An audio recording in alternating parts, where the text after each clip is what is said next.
Ouais, tu fais tes premiers dessins et puis en fait, tu vas être un peu déçu. Ouais. Comme tes premiers prompts. La digitalisation n'est pas complète. Donc la structuration de tes données n'est pas aussi accessible que tu le penses ou aussi plug and play. Dire ok, c'est quoi la fin? Parce qu'aujourd'hui, on est dans un monde, il y a une mise à jour. Ouais. C'est quoi la fin de Facebook? Il n'y en a pas. Ils ne veulent pas qu'il y ait de fin, en fait. Et l'IA, en fait, c'est la suite logique. C'est la suite logique pour créer des meilleures expériences qui sont encore plus sophistiquées et plus personnalisées. Bonjour à toutes et tous et bienvenue sur la chaîne Alpacity. Aujourd'hui, j'ai le plaisir d'accueillir Patricio André, un entrepreneur passionné de design et d'expérience utilisateur. Nous allons voir concrètement comment intégrer l'IA dans les processus d'automatisation. Nous reviendrons sur les annonces du prochain iPhone et les nouvelles interactions humain-IA. Et nous aurons l'opportunité d'échanger sur comment bien préparer les professionnels dans un monde où l'intelligence artificielle est omniprésente. Bonjour Patricio. Bonjour. C'est un plaisir de te recevoir sur la chaîne YouTube d'Alpacity.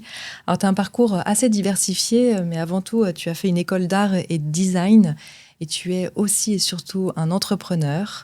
Est-ce que tu peux nous partager ton parcours et aussi tes choix professionnels? Alors, je vais commencer tout simplement à partir de l'école d'art.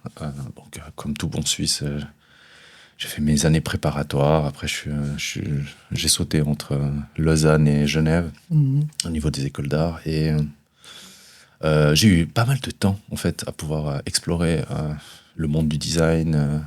Donc, j'ai commencé en communication visuelle. Enfin, j'ai fini aussi en communication visuelle. Mais pendant mon parcours, j'ai pu découvrir pas mal d'autres pratiques. Ça va du design. On commençait dans les années 2010 à vraiment comprendre ce que c'était le design d'interaction et user experience, donc UX design. C'était plutôt le monde de la Silicon Valley qui apportait, qui avait avec son lot de Facebook, Twitter et autres. C'était un peu une vague plutôt américaine. Et je me suis intéressé aussi parce que en fait, l'écran, ça m'intéressait, mais je voulais un peu dépasser l'écran. Alors, c'est là où j'ai découvert qu'il y avait une pratique qui s'appelle le design de service. Ok. Donc, en gros, si tu veux, tu dépasses un peu l'écran et tu vas t'intéresser à tout ce qui se passe au niveau interactif entre les gens, un service et leur utilisation. Donc, ça va de comment tu onboardes quelqu'un et tu expliques des notions de comment le service va marcher, le produit, jusqu'à imaginer la fin. C'est quoi la fin d'utilisation d'un produit? Chose qui est hyper intéressante, c'est qu'on s'occupe rarement de la fin d'un service ou quand est-ce que tu finis l'utilisation de quelque chose. Ah, c'est vrai ça. On se focalise beaucoup plus sur l'onboarding. Sur l'onboarding, mais rarement sur la fin. Et ça, c'est quelque chose que j'essaie toujours dans ma pratique de dire, ok, c'est quoi la fin? Parce qu'aujourd'hui, on est dans un monde, il y a une mise à jour. Ouais. C'est quoi la fin de Facebook? Il n'y en a pas. Ils ne veulent pas qu'il y ait de fin, en fait. Mais quand tu sais la fin, tu sais mieux comment créer l'expérience en amont.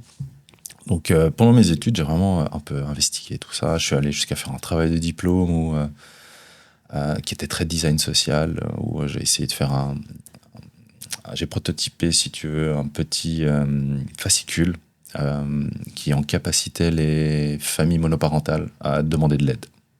Ok. Donc, en gros, les familles monoparentales, j'ai fait mon diplôme à Genève. C'est un type de famille qui est de plus en plus récurrent, en fait, qui est dans la norme, même si dans le cinéma et autres, c'est toujours papa, maman et compagnie, mais voilà, les divorces sont là, ils existent. Ouais. Donc,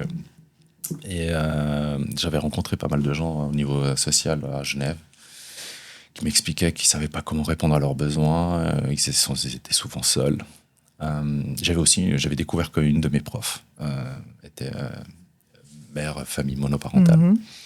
Et donc, en gros, j'ai fait tout mon diplôme sur comment les aider à se rendre compte de leurs besoins, comment détecter où ils ont besoin de vraiment d'aide, comment ils peuvent demander de l'aide, leur donner aussi 2-3 notions de t'inquiète pas si t'arrives pas à rendre le service quand tu as demandé de l'aide, mais des fois, tu as ce côté un peu suisse de redonner en retour de manière logique. Il faut te dire, mais peut-être que toi, tu pourras aider quelqu'un d'autre plus tard.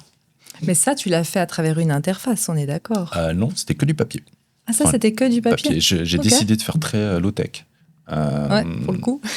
Parce qu'en fait, j'avais imaginé, prototypé que ce produit soit imprimé par les assistants sociaux.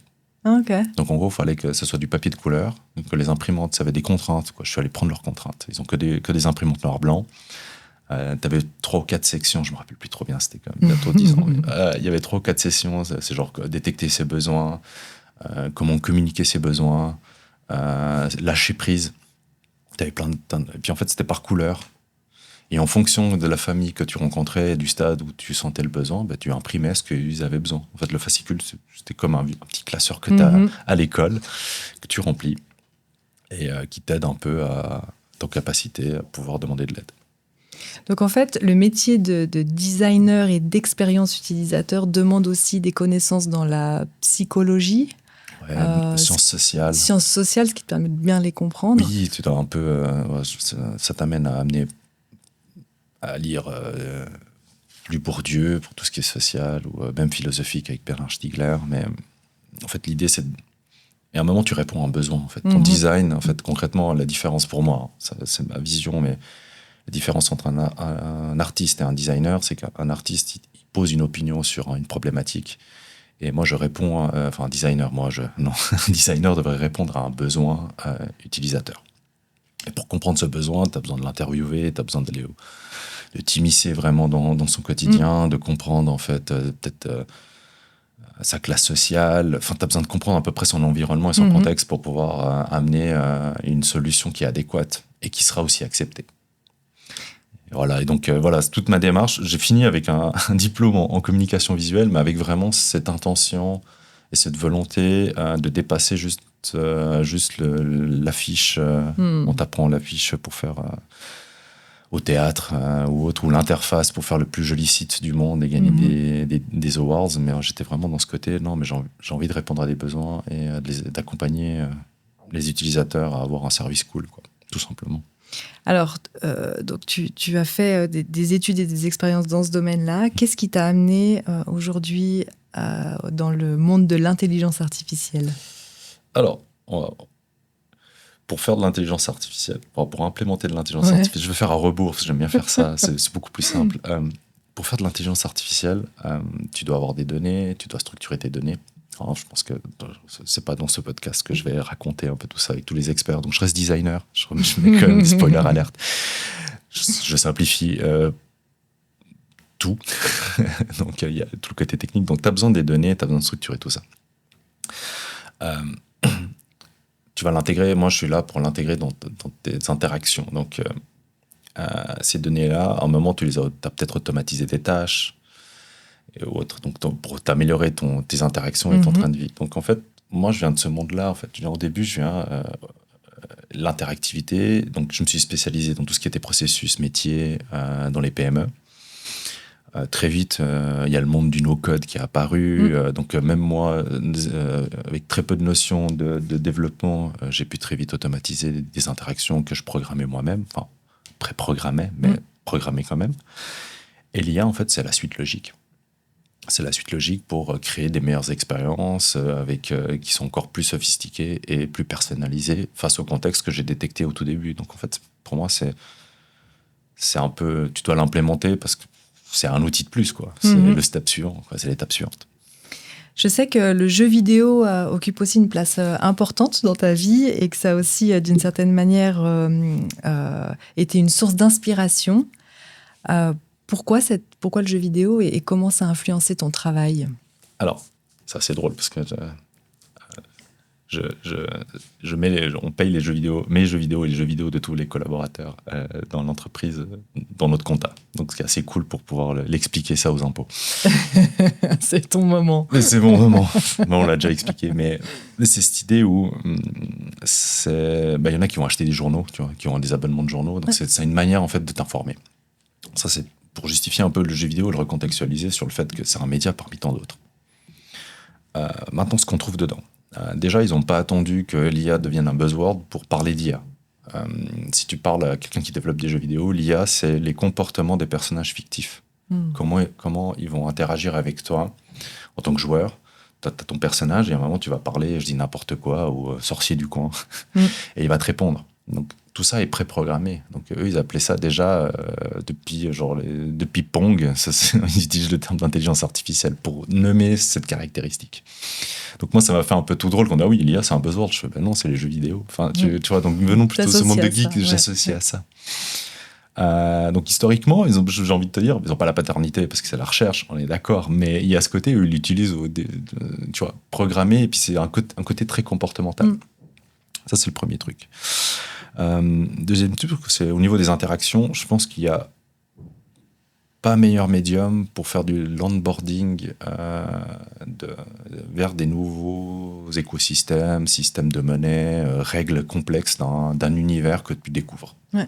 Quand tu commences un jeu vidéo, ou si tu as des enfants, ou si tu vois tes petits cousins jouer au jeu, il y a une certaine compétence. Enfin, tu regardes les championnats de Fortnite, tu te dis waouh, ça va vite, tu comprends pas, ils analysent 15 000 trucs, mais en fait, il y a un moment, le jeu vidéo a pris par la main ces nouveaux joueurs et leur a expliqué dans quel monde compliqué ils vont tomber et comment ça va être fun.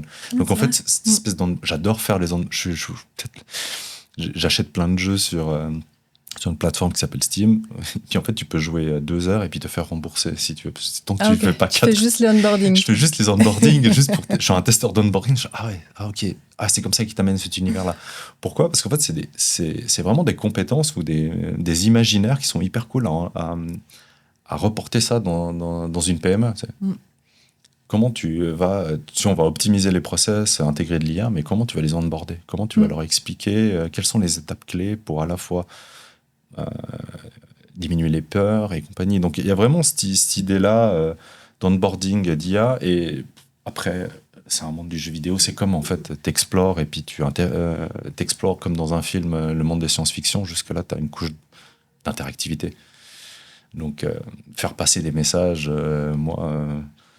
au niveau j'avais vu Blade Runner et compagnie, mais t'as plein d'autres jeux qui parlent aussi de l'IA et qui sont où tu joues un robot qui a une IA. Enfin, pour citer Nier Automata ou Metal Gear. Enfin, t'as plein de jeux qui parlent déjà de la thématique et t'interagis différemment que dans le film où t'es juste spectateur et tu constates, quoi. Donc t'es aussi acteur. Donc voilà, je vais m'arrêter là parce que je pourrais parler pendant des heures, mais non, mais c'est tu vois, en fait, ton regard sur le jeu vidéo et comment tu l'intègres dans ton quotidien ou dans ton apport de ton travail dans les entreprises, c'est assez chouette. J'avais jamais vu ça comme ça. Oh, mais nous, quand on onboard les gens, j'essaye, ou même quand je fais les formations, je vais chercher des lieux communs. Donc, je vais aller chercher dans des films, je vais aller chercher dans des séries, des scènes, histoire de dire, en fait, ce que tu es en train de vivre là, en fait, Tony Stark, il l'a fait.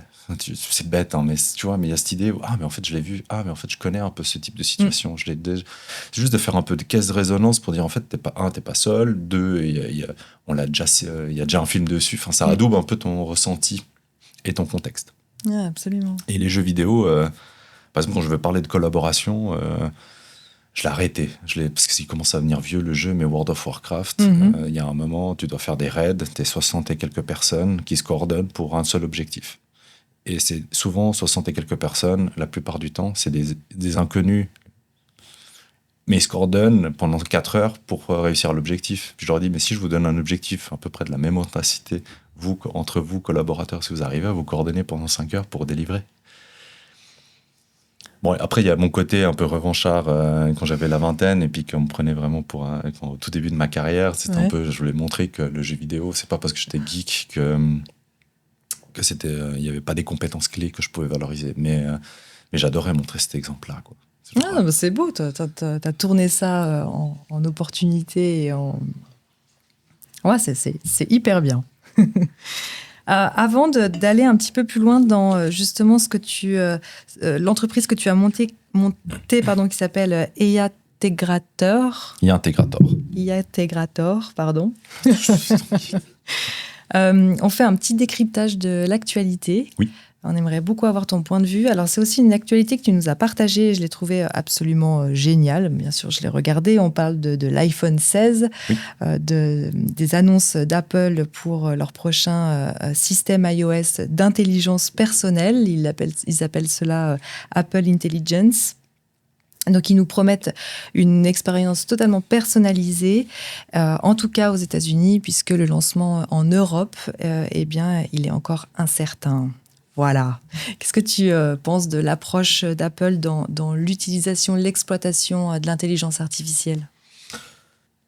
Je trouve cool. Alors, je vais te dire, qu'est-ce que j'aime bien. Alors, les fonctionnalités, je ne vais pas plus en parler parce qu'en fait, c'est les fonctionnalités qu'à peu près tout le monde connaît dans toute la concurrence. Enfin, ça ne va pas casser les pattes à un canard, quoi. Enfin, il n'y a rien d'extraordinaire, mais ce que je trouve hyper intéressant, c'est comment ils le contextualisent. C'est-à-dire qu'il y a certaines fonctionnalités, c'est pas comme si tu rentrais dans une app et après tu dois discuter comme si tu allais sur ChatGPT et puis demander qu'il fasse quelque chose sur ton iPhone, mais c'est plutôt, je suis en train d'écrire un message à ma mère, je crois, et puis là, si tu parles de photos, il va t'aller te chercher les photos dont tu parles. Tu es en train d'écrire un mail, il va aller regarder tous les échanges de mails et améliorer en fait ta rédaction. Donc il y a cette idée en termes très jeux vidéo, c'est-à-dire d'interface intradiégétique. Intradigétique, ok. Intradigétique, c'est-à-dire qu'en fait, on va t'amener les choses de manière contextualisée. Si je prends les jeux vidéo, tu as toujours une espèce d'interface avec la barre de vie. Tu vois, ok. Il y a dans des jeux où ta barre de vie, tu la vois dans ton costume, par exemple. Puis ça, c'est intradigétique. Donc tu vois que tu es en train de perdre des points de vie, mais c'est ton costume qui s'illumine d'une telle manière et tu vois que tu es en train de... Donc c'est contextualisé dans le scénario de l'utilisation du jeu, et c'est pas juste une interface qui se met par-dessus ce que tu vis. Donc c'est la même chose avec Apple Intelligence, c'est que en fait, t'as pas une interface qui va venir par-dessus, c'est vraiment cette idée, je suis en train d'utiliser, je suis en train de faire mes rappels, il te montre assez rapidement qu'il n'y a que des fonctionnalités qui s'activent à des instants clés. Si je fais faire un parallèle, aujourd'hui, pour les gens qui utilisent Photoshop, l'IA va vraiment arriver, va s'activer, va pop-upper vraiment pour dire hey, en fait, tu es en train de sélectionner une partie de ta photo. Est-ce que tout simplement, tu veux pas que je la remplace, tu veux pas que je génère un truc, tu veux pas que ce segment-là, je le modifie. Il va pas apparaître tout le temps, en fait. Donc, il y a cette idée où c'est contextuel. Tu es en train de faire un truc, et puis là, il dit hey, je peux t'aider à aller plus loin, plus rapidement. Tu veux ou tu veux pas? Ou à faire autre chose, mais ça reste contextuel. Donc, l'IA serait proactive dans le contexte, dans ce que tu vis à un moment donné. C'est la promesse, en tout cas. C'est la promesse. Ouais. c'est la promesse. Maintenant, ça va pas arriver tout de suite en Europe et autres, mais je me réjouis de voir un peu... je pense que ça va donner ce côté très utilitaire à l'IA qu'on n'a pas aujourd'hui, en fait. Aujourd'hui, tu es devant une page blanche. C'est comme si OpenAI, c'est comme si je t'avais tu sais pas ce que c'est un stylo, je te donne une feuille blanche, je te donne un stylo, je te dis tu peux faire des trucs chouettes avec. Et en fait, tu apprends à ce que c'est le stylo, l'encre, l'impact, enfin tu vois, tu fais tes premiers dessins, et puis en fait, tu vas être un peu déçu. Ouais. Comme tes premiers prompts. Ouais. Donc t'es un peu mais je comprends pas. Donc il manque de contextualisation en fait et de but. Et je pense que Apple Intelligence, au-delà du coût marketing qui est quand même assez marrant de reprendre AI et puis Apple Intelligence, vraiment, est-ce qu'ils vont réussir à démontrer vraiment la puissance de l'IA à tous les usagers, quoi. Chose que encore personne n'a encore vraiment réussi à montrer. Il n'y a que les experts ou les super utilisateurs qui arrivent, quoi. On a encore la courbe de progression et de diffusion auprès du grand public est encore énorme. Tu penses un peu instinctivement comme ça, et par aussi l'histoire d'évolution des nouvelles technologies, comment les utilisateurs vont réagir?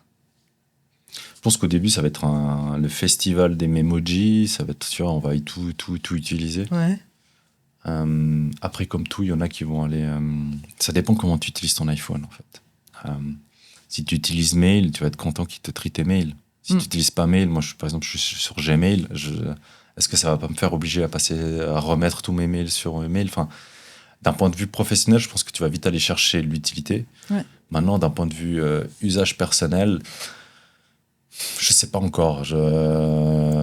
je rêverais qu'il analyse ma conversation et puis il voit que c'est compliqué, il y a des tensions entre mes messages et les audios que j'ai avec une personne qui me propose peut-être une solution, tu vois, un peu comme un assistant un peu qui va d'escalader la tension, qui va te proposer des solutions, du genre, hey, là, c'est peut-être, tu vois, ça, c'est genre un peu mon rêve, tu vois, parce que c'est les choses que tout le monde se vit, tu vois.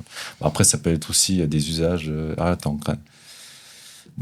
c'est tout ce qui est aussi séduction aussi. Je me réjouis de voir, en fait, tu vois, je dis n'importe quoi, là, je pense à Tinder, mais est-ce que demain, il va pas te faciliter un peu la tâche? Parce qu'il y a les timides, qu'est-ce que je vais écrire?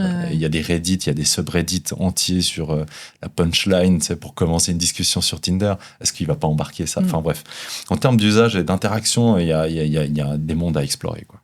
Justement, cette interaction entre l'humain et la machine, alors il y a bien sûr la voix, par exemple, qui va être peut-être une manière de parler, enfin en tout cas de donner des instructions à la machine ou aux outils d'intelligence artificielle.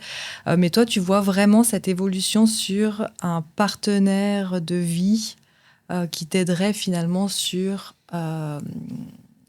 des éléments du quotidien, enfin qui serait un partenaire de vie, si je pouvais résumer ainsi.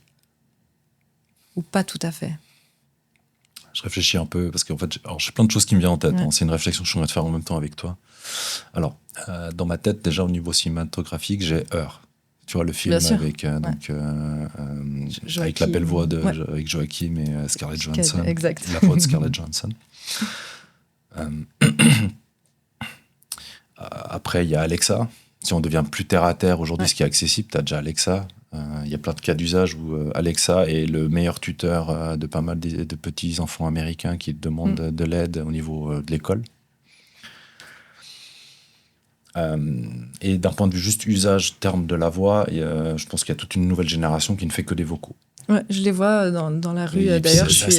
Et puis en fait, je dis, mais ils n'ont pas d'AirPods. Alors déjà, si on attaque les qualités, pas ouf. Mais en fait, c'est ce côté aussi écouter. Enfin, tu vois, en termes d'usage, aujourd'hui, tu écoutes comme ça. Complètement. Et en fait, tu te dis, mais si tu le mets là, tu l'entends aussi, mais pourquoi tu fais comme ça? Puis souvent, tu montres à tout le monde, à toute la planète, enfin, tu fais écouter à toute la planète ta conversation. Bref. Donc moi, j'ai un peu tous ces éléments-là en tête. D'un point de vue, aujourd'hui, si une PME me dit, j'ai envie de faire ça avec la voix, la technologie est là. Maintenant, il va falloir beaucoup de temps pour que l'usage se fasse, enfin que les gens aient confiance.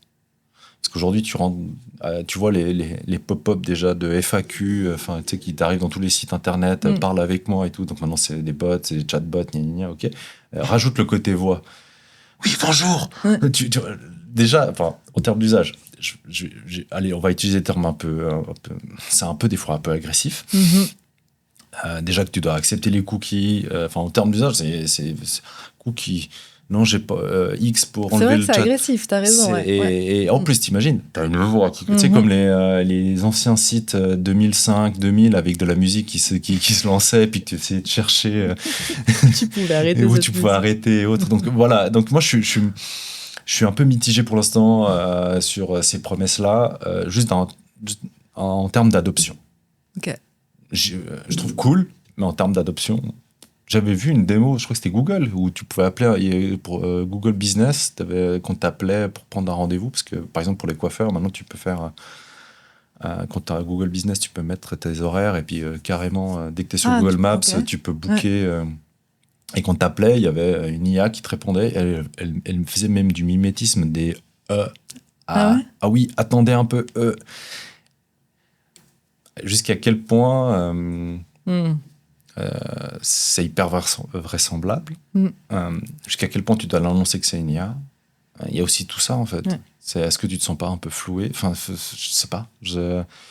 On navigue dans quelque chose, au moins, pour l'instant, au niveau vraiment utilisation quotidienne, je vois pas où je pourrais l'immiscer, je vois pas comment le faire de manière cool, que ce soit à la fois pour les employés qui vont le mettre en place et qui vont l'alimenter, parce qu'à un moment il faut l'entraîner, et autant dans un point de vue usager, je trouve que y a beaucoup encore trop d'entraves. Donc pour l'instant, wait and see. Ah bah justement, on va parler d'intégration des systèmes d'intelligence artificielle dans les PME. C'est aussi des services que tu proposes. Tu réfléchis beaucoup à ça.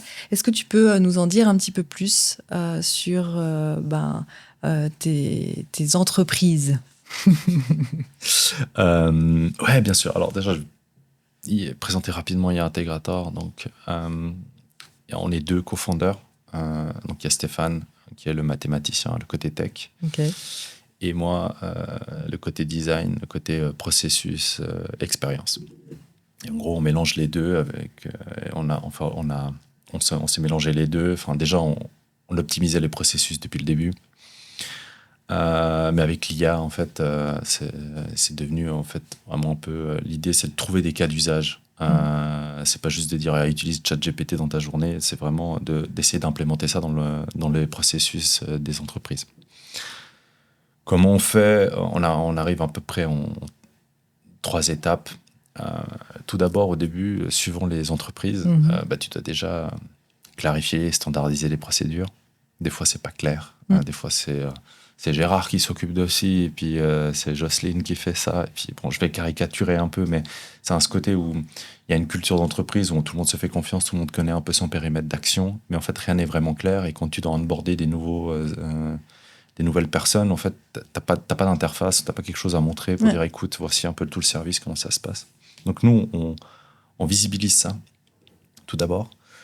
Suivant comment on prend en compte le contexte digital. Est-ce qu'ils sont digitalisés ou pas? S'ils sont pas, s'il y a encore beaucoup de papier, on essaye de structurer la donnée parce que pour la suite, t'en as besoin. et donc, mon rôle, c'est vraiment de visibiliser les processus.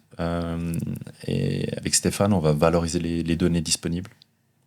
Et après, trouver des cas où des fois, on va juste préparer l'entreprise pour les prochains cas. Mais souvent, on trouve. Et l'idée, c'est déjà d'améliorer la digitalisation, les automatisations, et après de trouver les cas d'IA pour sur quoi s'entraîner. Alors, on va passer le côté un peu plus pratique, parce que c'est des mots un peu... ça peut tout rien dire. Je peux parler d'une PME, d'un cuisiniste, où on a tout d'abord tout digitalisé, tout le SAV. Donc de la demande, quand ils reçoivent une demande pour les faire une réparation, jusqu'à la facturation. Et déjà, de visibiliser tout le parcours et autres, on peut commencer à analyser un peu les performances par dossier, par type de... Tu vois, en fonction des pièces qui vont échanger, on peut commencer à voir toutes les données de temps d'intervention. Donc au niveau déjà d'un dashboard, de vision de l'entreprise, comment ça se passe, ou quand tu vois plein de dossiers pour les frigos, tu sais que ça va te prendre peut-être plus de temps que pour les buanderies. Je dis n'importe quoi, je n'ai pas les stats en tête. Mais tu peux commencer tu peux déjà en fait commencer à avoir une analyse beaucoup plus profonde que te baser sur l'expérience de tes intervenants.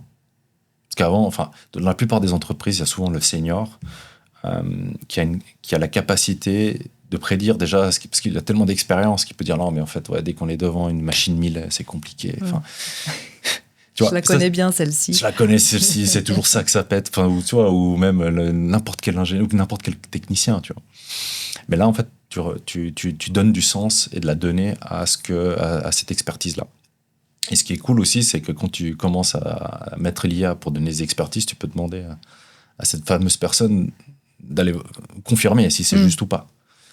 Donc tu valorises en fait son expérience, alors que quand tu l'as expliqué, quand au début on lui a dit on va mettre de l'IA et autres, il y a une espèce de peur. Est-ce qu'il va prendre ma place? C'est ce fameux gag du Terminator, tu vois, qui va tous nous détruire. C'est un gag, c'est un film. C'est cette idée où moi, mon rôle, c'est de l'accompagner là-dessus, de lui expliquer vraiment comment ça se passe. Donc, reprenons sur l'exemple, donc l'analyse déjà du quotidien. Et après, on peut commencer à se dire, tiens, vous devez planifier toute la journée, tous les jours, vous planifiez des interventions partout à travers la Suisse romande. Donc, admettons que tu habites Nyon, ta première intervention à Yverdon, après tu reviens sur Morges, après tu vas à Vevey, puis après tu repars à Yvenant, et puis après tu rentres à la maison récupérer ton enfant et tu rentres à la maison à Nyon. Avec l'IA, en fait, on a toutes les datas maintenant qui sont clean, donc on a les adresses, on sait quels sont les types de problèmes, on sait où habitent les intervenants et tout. Donc tu peux Le trafic. Le trafic. Donc tu peux commencer à faire de la planification, à proposer des planifications. Par contre, tu transformes complètement l'usage de comment tu prenais les rendez-vous avant. Donc ça se planifie. Tu dois expliquer en fait le concept auprès des employés, des équipes qui vont vraiment faire ça. Est-ce qu'ils acceptent? Est-ce qu'ils vont comprendre leur nouveau rôle? Est-ce qu'ils comprennent qu'en fait, ils sont en train de réapprendre un peu leur métier? Parce qu'il y aura d'autres types de questions qui vont arriver. Parce qu'avant, tu disais, bon, alors Delphine, on peut passer, vous êtes libre le mercredi? On passe mercredi. Non, alors Delphine, excusez-moi, quand est-ce que vous êtes à la maison? Quand je suis là, de telle heure à telle heure, ok, c'est sûr, oui, ok, telle heure, ok. Donc, je prends votre téléphone, dans quelques jours, vous aurez une proposition par SMS. Si vous dites rien, tout va bien. Si vous dites quelque chose, vous pouvez nous répondre, on saura. Puis toi, entre-temps, tu stockes, en fait, tu changes ta manière de faire, donc tu stockes ça, et puis après, l'IA va te proposer des itinéraires. Ça, c'est le premier truc. Et le deuxième truc, par rapport à eux, c'est la deuxième génération qui a cette entreprise. Et depuis le père, il a toujours tout scanné. Toutes les interventions, tous les dossiers. Pour des histoires, au cas où s'il y avait une gérance qui se plaignait. Enfin bref. Ça en fait de la data. Donc en fait, là, on est en train de se battre pour savoir comment on peut digitaliser. J'ai un gros pourvoyeur de travail pour étudiants qui est juste... Alors, la plupart, ils ont été scannés, mais il y avait encore des vieux dossiers encore à scanner. Donc là, on est en train de tester pour voir qu'est-ce qu'on peut en faire, comment on peut valoriser cette donnée. Le gros objectif, ce serait de commencer à se la péter un peu. Ça, c'est pour moi, c'est mon côté un peu égo, mais de commencer à... T'imagines si tu as un cuisiniste qui arrive, enfin, un réparateur qui arrive vers les gérances, qui toque, qui fait, tu sais, Millet, ça va peut-être tomber en panne. Ça va sûrement tomber en panne. Au cas où on est là. Juste de faire ce move-là, enfin ce mouvement-là, c'est genre au niveau par rapport à la compétition qui est toujours en train d'être dans la réactivité, toi tu peux être dans la proactivité. Donc, si tu sais que telle pièce va peut-être casser plus rapidement parce que tu as l'historique en fait de ces pièces-là, tu peux peut-être te dire mon stock de pièces, est-ce qu'il est bon? Est-ce que je dois peut-être pas acheter cette... Enfin, tu peux commencer à faire quelques prévisions ou te dire non, cette pièce, je peux toujours l'avoir, pas de problème. Donc dès que ça arrive, c'est cool. Et voilà, donc ce genre de choses. Et puis après, il y a aussi pour les fiduciaires, où on a un exemple aussi pour une fiduciaire où on fait, alors là pour le coup, c'est très accessible et très à la mode, c'est les bots d'assistants. C'est-à-dire que tu vas prendre en fait toutes les notions fiduciaires comptables suisses, tu lui donnes toutes ces règles, après tu as toute l'expérience, tu essaies de qualifier toute l'expérience et la culture de l'entreprise, puis t'en fais un assistant pour chaque employé. Là, c'est en cours, parce que nous, on tient sur ce côté humain. Et en fait, faire un bot qui apprend toutes les règles suisses de comptabilité, c'est cool, mais un bot qui sait répondre à la manière de... C'était un point, tu le dis depuis un moment, tu as parlé de contexte, mais aussi d'assistant personnel. Et j'ai l'impression que ce que nous apporte l'IA aujourd'hui, c'est vraiment d'avoir une intelligence artificielle qui soit pour chaque individu et qui connaisse en fait la personne mieux que quiconque. Et ce qui fait que le service peut être totalement personnalisé. Est-ce que c'est vers ça qu'on tend avec ces outils qui s'intègrent dans les téléphones ou dans ton quotidien en tant que designer ou cuisiniste? Ouais. Moi, dans la formation que je donne au SAVI, je leur dis toujours, en fait, ça va vous augmenter vos compétences. Ça va vous... Enfin, vous pouvez aller pousser plus loin votre imaginaire. Mais en fait, il faut avoir un début de compétence et un début d'imaginaire. Non, mais ce que je veux dire par là, c'est que... On a dit, par exemple, moi, je peux pas... Même si je demande à la machine de coder, je suis pas développeur à la base, j'ai pas assez de compétences à la base. Tout ce que va me dire l'IA, je vais le bouffer tout cru, j'ai aucune pensée critique, tu vois. Tandis qu'en tant que designer, quand je vais jouer sur Midjourney ou sur Flux, je m'amuse à mort. Ou juste quand je veux faire quand je veux mixer des règles de jeux vidéo ou des concepts de jeux vidéo avec le cahier des charges qu'on m'a donné pour le rendre plus cool. Tu vois, c'est parce que j'ai déjà ces compétences, juste que le faire aujourd'hui me prendrait un temps fou, de plus que je suis dyslexique, donc quand il faut écrire. Je t'explique pas, depuis que j'ai l'IA, rien que prenons mon cas. Avant l'IA, tout ce que j'écrivais, je devais prendre 2 semaines, 1 semaine à l'avance. Donc, je devais tout pré-planifier, le laisser reposer pendant 1 ou 2 journées, recontrôler, et après, je le programmais. Si c'était des mails, je programmais. Donc, imagine pas ma vie, genre, c'était des rétro-planning sur rétro-planning. Et maintenant, je peux dire, OK, je veux lui répondre avec, voici mes bullet points, je peux lui répondre ça. Je sais que le français, il est compréhensible. Je peux même lui demander, ah tiens, j'ai peut-être trop condensé des concepts, essayer de réexpliquer pour rendre le plus accessible. Pas besoin d'avoir lu Bourdieu pour pouvoir comprendre mes propos, s'il te plaît. Donc enlève tout ce qui est un peu référence académique. Et tu vois, je peux rendre mes propos beaucoup plus faciles. Donc c'est vraiment cette compétence-là que je développais, que j'améliorais. En fait, je vais aller beaucoup plus vite et beaucoup plus loin. Donc oui, assistant personnel. Après, je vais juste faire une parenthèse. Je déteste en fait le fait qu'on appelle ça en français de l'intelligence artificielle.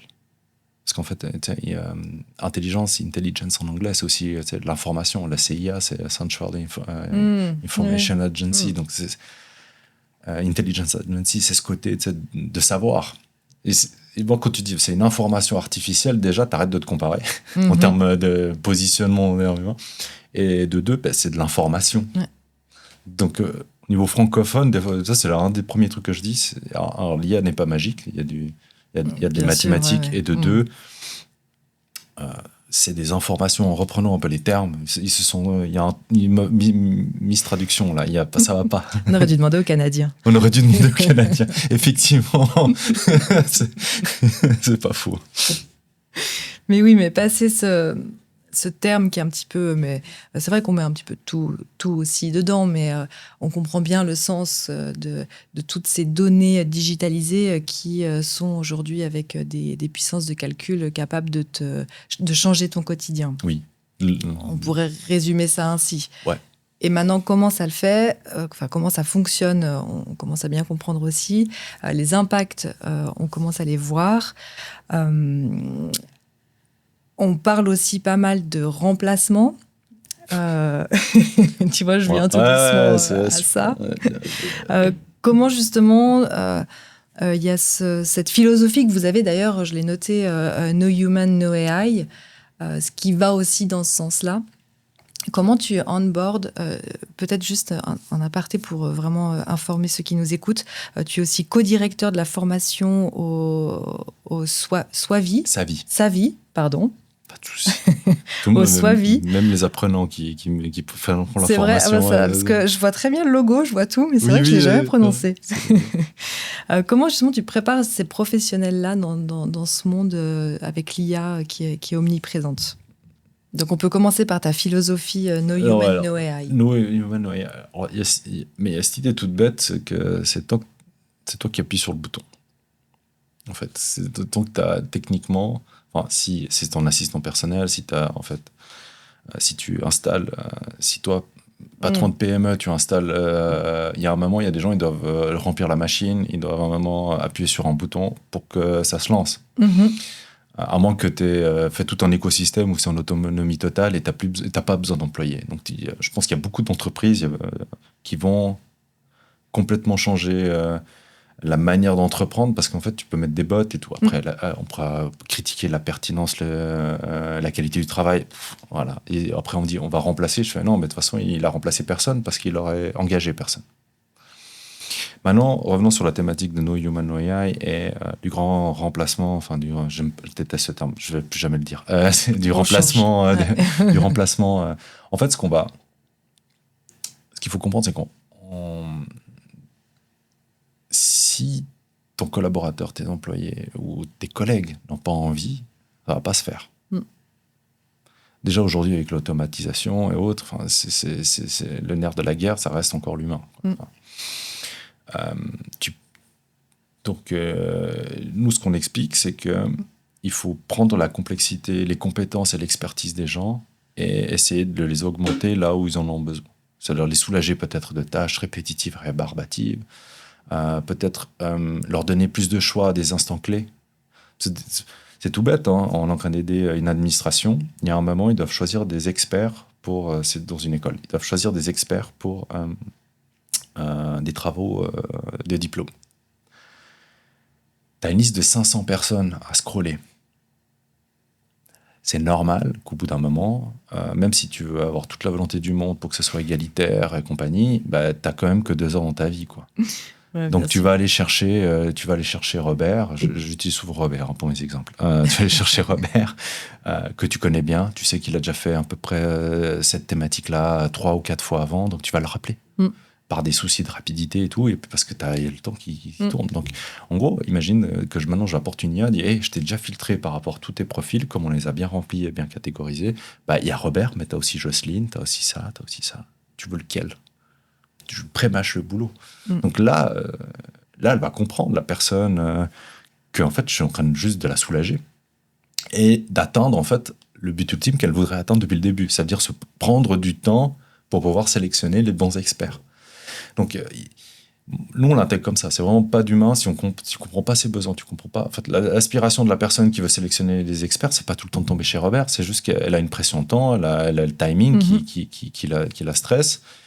Et elle sait très bien, on le sait tous quand on fait un truc un peu, on se dit qu'on a plein de valeurs, mais il y a un moment, tu as le temps, tu as l'argent, tu as le budget, tu as plein de choses. On parle des biais dans l'IA, mais on parle aussi des biais chez les humains. C'est les humains, il y a nos biais cognitifs. Du reste, le biais de l'éthique, c'est dû à quoi? C'est parce que les développeurs, ils ont aussi des biais, tout simplement, restons basiques. Donc là, l'humain, on va vraiment essayer de le comprendre et l'inviter à dire est-ce que t'aimerais que je fasse ça? En fait, nous, on est vraiment dans la proposition. On pourrait faire ça. Mais je t'explique. Pour faire ça, il faut juste que tu changes 2-3 trucs. La manière dont tu renseignes les champs, ça va te prendre beaucoup de temps au début, parce qu'il y a un temps d'apprentissage, il ne faut pas négliger ça. Mais après, ça va aller, ça va rouler. Au bout de 3-4 mois, ça va rouler. T'es prêt à faire le changement, oui ou non? Ouais, je suis prêt. Ok, on l'installe. Et là, t'onboardes les gens. C'est comme ça que t'onboardes les gens. Parce que les peurs, donc là, on arrive au remplacement. Les gens, il y a plusieurs peurs, il y a plusieurs types de peurs. Un qui est souvent sous-évalué, que je trouve, c'est cette idée de narration. En fait, tu te racontes souvent ta vie, tu racontes ta vie quand tu te présentes, tu racontes en fait aussi un peu, donc tu te racontes un peu ce qui va arriver les prochaines années, genre soit je serai mère, soit je vais avoir une maison, soit je vais aller bientôt faire un voyage au Japon. Enfin, tu te racontes toujours des choses, ce qui est normal, on est humain. Imagine-toi qu'au boulot, ton histoire que tu te racontais, admettons que dans 5 ans, tu es à la retraite. Donc, tu t'imagines une certaine narration. Une projection, c'est tu te projettes. Donc, en gros, quand tu arrives avec un mec qui veut te changer tout ton quotidien, en fait, tu casses la narration. Tu lui casses vraiment toutes ces projections d'avenir. Non, mais ça, je vais devenir quoi? C'est-à-dire que mes compétences et tout. Puis après, tu as tout ce qui est RTS et autres. Donc, de chômage chez les plus de 50 ans, gna gna gna. Enfin, tu vois, les mauvaises nouvelles, elles s'enchaînent. Et là, tu passes à un système de narration où là, tu as Terminator qui réapparaît. Et là, tu vas aller chercher ton subconscient, il va faire ça, en fait. Et donc, c'est hyper important de valoriser, de prendre ça en considération. Quelles sont les compétences les plus que tu dois développer pour travailler avec ces outils? Qu'est-ce que tu conseilles justement à ces professionnels qui, pour certains, se mettent à niveau, pour certains changent peut-être complètement de carrière, ou même d'autres qui rentrent dans la vie active? Quelles sont vraiment les compétences clés pour travailler avec cette IA? Le concept dans la première partie de la formation au SAVI, c'est une dizaine d'heures sur il n'y a pas de magie dans l'IA. C'est-à-dire, il y a des maths, il y a des aspects éthiques et des aspects juridiques. Et en fait, l'intégrer dans son quotidien, ça demande de l'effort. Donc, c'est ce premier truc où, en gros, viens te renseigner, on va t'expliquer en fait quand ça commence. Ce qui va se passer, c'est qu'ils s'en ressortent avec du genre waouh, en fait, c'est toute une nouvelle matière, et en plus, c'est en construction. Donc, c'est pas le côté Robert, tu t'es loupé, tu sais pas utiliser les DM sur Facebook, on n'est pas encore là. Les DM, ça fait un moment, enfin voilà. Mais où tu as loupé TikTok et autres, où tu comprends pas les shorts et autres. Non, on est au tout début, et en fait, ça va s'intégrer petit à petit. Donc déjà, on calme les gens. C'est genre, voilà, c'est beaucoup la recherche, c'est les grands groupes. On va dire que la tactique de copilote en ce moment, c'est pas hyper efficace. Enfin, c'est d'acquérir des utilisateurs avant tout que de vraiment augmenter les gens, Mhm. que ce que fait OpenAI. Enfin, on essaie un peu de décortiquer ce qui se passe dans les grands groupes parce qu'on essaie de casser un peu le mythe que tu as chez les journalistes, que c'est la grande révolution. Premier truc. Deuxième partie, c'est pour l'implémenter dans ton quotidien, il te faut de la curiosité, de la patience et beaucoup d'essais-erreurs Mhm. pour trouver en fait ta solution personnalisée. Ces outils, ils sont quand même de plus en plus accessibles. Tu parlais des grands groupes. Oui. Est-ce que tu penses que ces outils, justement, qui sont accessibles pour les PME et pour les personnes qui travaillent dans les PME, ça ne change pas un petit peu la donne par rapport à ces discussions de dire qu'on a quand même du temps? C'est quelque chose qui vont se faire dans les grands groupes. Parce que si on regarde aussi, les grands groupes vont accélérer de manière très importante leur business ou autre. Et puis on a les PME qui n'ont pas en fait les finances pour intégrer ces outils. Est-ce que finalement on a tant de temps que ça? Voilà, c'était ça ma question finale. En fait, ça dépend, tu te situes. Nous, on a plein de PME qui viennent avec l'idée, je veux un chatbot. C'est souvent ça commence par là, c'est le truc un peu spectaculaire et compréhensible. Tu sais que tu donnes ta liste de FAQ, ça répond aux clients sur ton site. Donc, il y a un truc, ça va. Le problème là-dedans, c'est que la digitalisation n'est pas complète. Donc, la structuration de tes données n'est pas aussi accessible que tu le penses ou aussi plug and play. Donc, déjà, il y a cette phase-là à mettre à arriver. Donc, on a beaucoup de clients, on dit, OK, on va quand même un peu, pour arriver à ça, il faut que ça soit standardisé au niveau des processus. Il faut augmenter en compétences, enfin, installer deux, trois outils, digitaliser là où il faut, mais ça en contextualise en fonction si tu as 360 ou si tu Google Workspace. On s'adapte à ton contexte et à partir de là, tu peux ajouter de l'IA. Donc, ceux qui ne sont pas vraiment complètement encore digitalisés et qui aimeraient bien mettre de l'IA, il faut qu'ils s'évaluent pour savoir en fait un peu c'est quoi le chemin.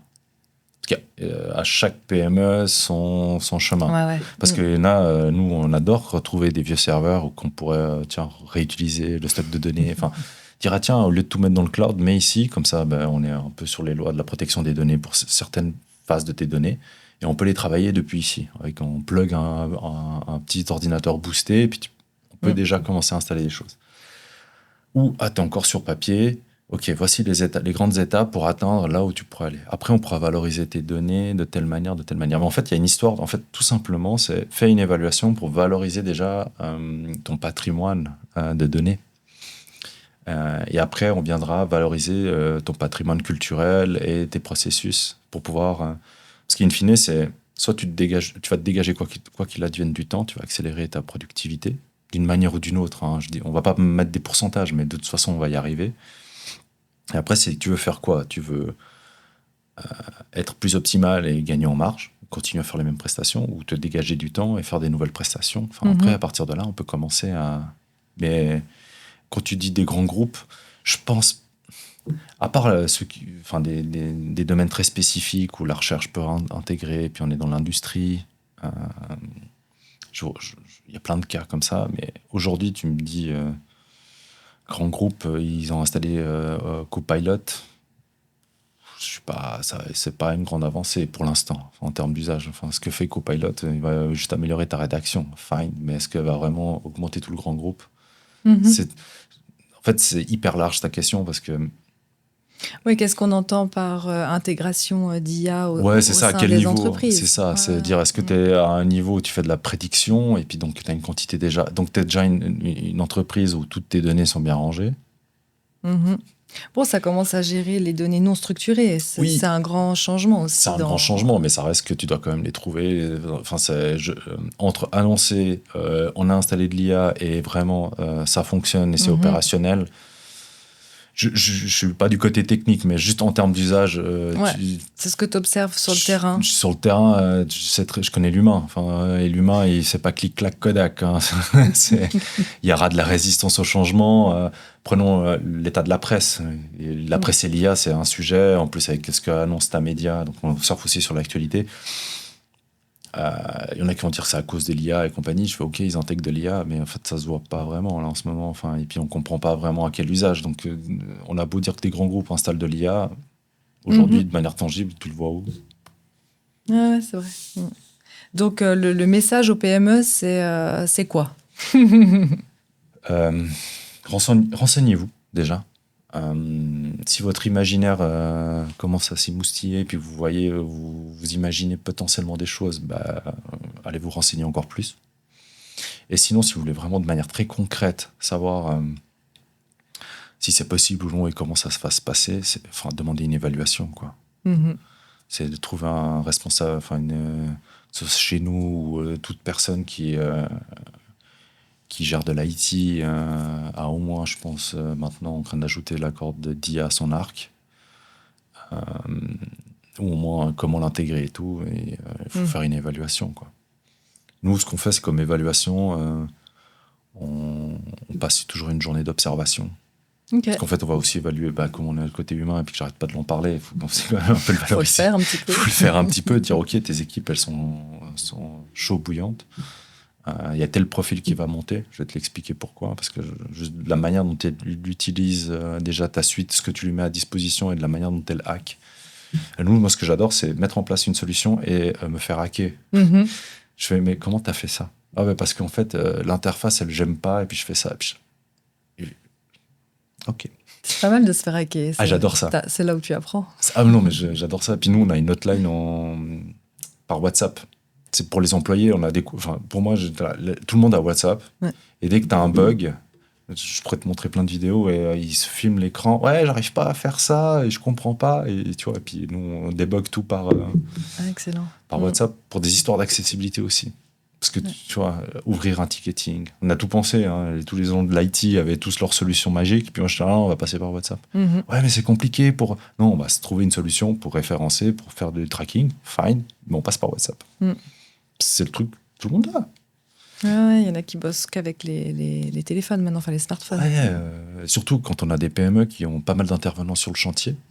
Donc, tout ce que je leur apprends à faire, c'est à screenshotter leur téléphone et après, ils me font des audios et ils me racontent leurs problèmes.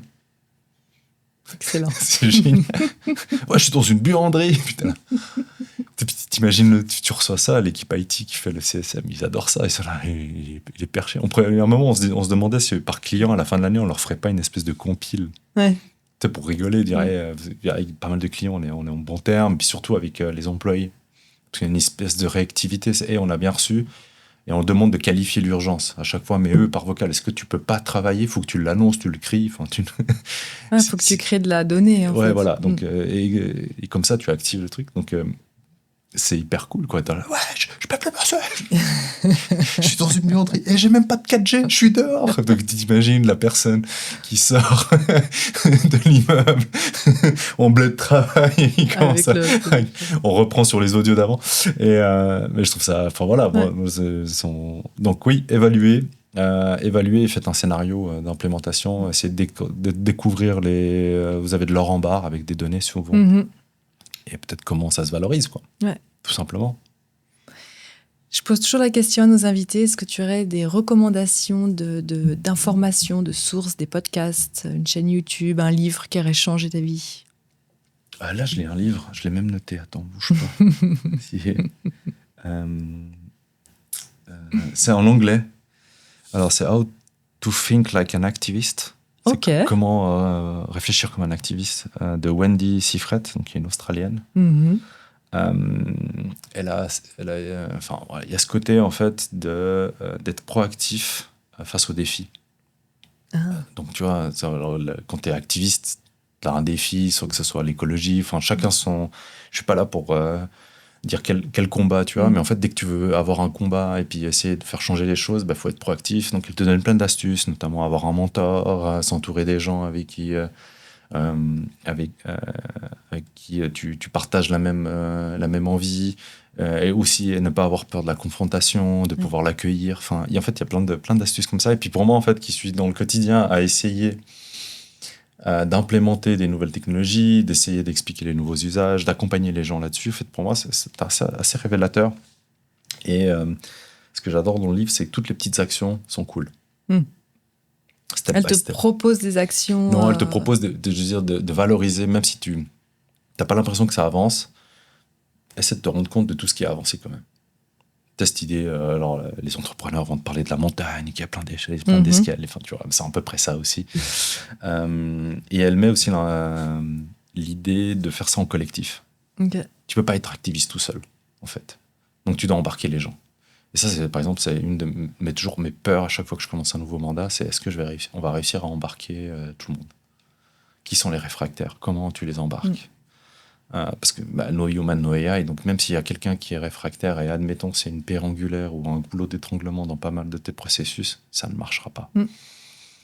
Donc c'est hyper important. Ça vraiment, j'affine pas mal mon approche sur comment avoir un impact durable avec ce livre. Okay. Sinon, j'ai noté un autre livre parce que en fait, c'est beaucoup plus fun. Ça s'appelle Génération IA. C'est 8 ans de films et séries pour décrypter l'intelligence artificielle d'Alexandre Pachulski. Ok. Donc il est très beau le livre en plus. Et en fait, il y a plein de films et de séries qui expliquent des complexes hyper compliqués de l'IA. Mais il est aussi très philosophique. C'est genre, est-ce que l'IA peut nous sauver? Est-ce que l'IA va nous remplacer? Et à chaque fois, il montre un film, une liste de films qui abordent la thématique. Et c'est hyper cool pour moi. J'adore faire ça.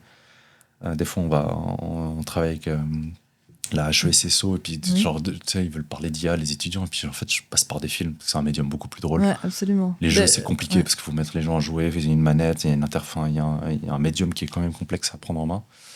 Et c'est souvent que des mecs qui viennent à ce type d'atelier, tandis que les films, t'as tout le monde. Tu vois. Et puis, et ce qui est cool, c'est qu'il n'y a pas que des films violents. Ouais. C'est souvent aujourd'hui, tu penses IA, du monde. Tu penses très peu à Heure. T'es souvent Iron Man avec Jarvis, Terminator. Enfin, ce genre d'imaginaires qui sont. C'est cool comme film d'action. Hein, on va pas les critiquer, mais c'est juste qu'en fait, en termes d'image, d'IA, c'est un truc un peu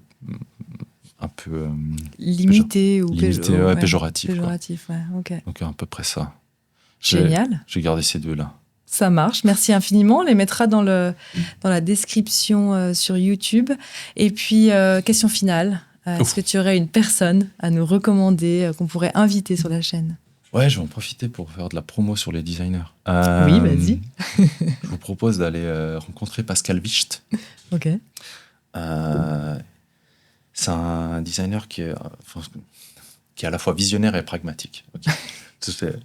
Il se positionne toujours comme designer qui vient avant les briefs, qui va essayer de synthétiser la vision du monde des entreprises, qui va essayer de les aider à explorer en fait c'est quoi le futur pour eux, avec le contexte qui change aujourd'hui, avec tout ce qui est genre écologie, changement sociétal. Enfin, vraiment, il se positionne toujours en amont. Fait de la futurologie si on va très vite. C'est hyper cool et il y a ce côté où il va équiper les entreprises à imaginer les futurs possibles. Et ça, c'est cool. C'est genre, ok, votre brief, il s'inscrit, vous voulez faire ça, mais en fait, vous voulez aller où? L'entreprise sera où dans plusieurs années? Et c'est... Moi, j'adore discuter avec lui, c'est hyper renversant parce qu'on parle vraiment d'usage et l'impact sur le long terme. Et il est sur la Suisse romande? Ouais, il est en Suisse romande. Ah, c'est incroyable. Il est plutôt... il va aussi dire que le travail d'équipe, il n'y a que ça, il est très collaboratif. Donc, il va essayer de faire émerger les esprits critiques et engagés en fait, au sein de la société pour pouvoir en fait, définir la vision.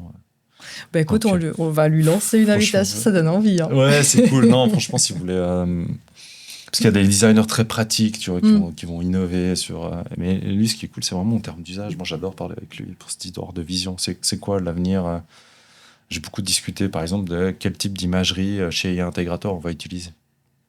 Ok, l'imagerie, c'est la représentation. La représentation qu'on va faire dans nos présentations et tout. Parce que, par exemple, il y a un truc que je veux pas tomber, c'est dans le pathos du robot humain. Tu vois, de l'avenir, c'est un robot humain. C'est de toute façon un robot humain. Je fais, mais non, en fait, déjà, l'IA, elle est présente partout et tu la vois pas. Et puis, donc, il y a ce côté un peu intangible. Donc, comment tu représentes, en fait, l'avenir?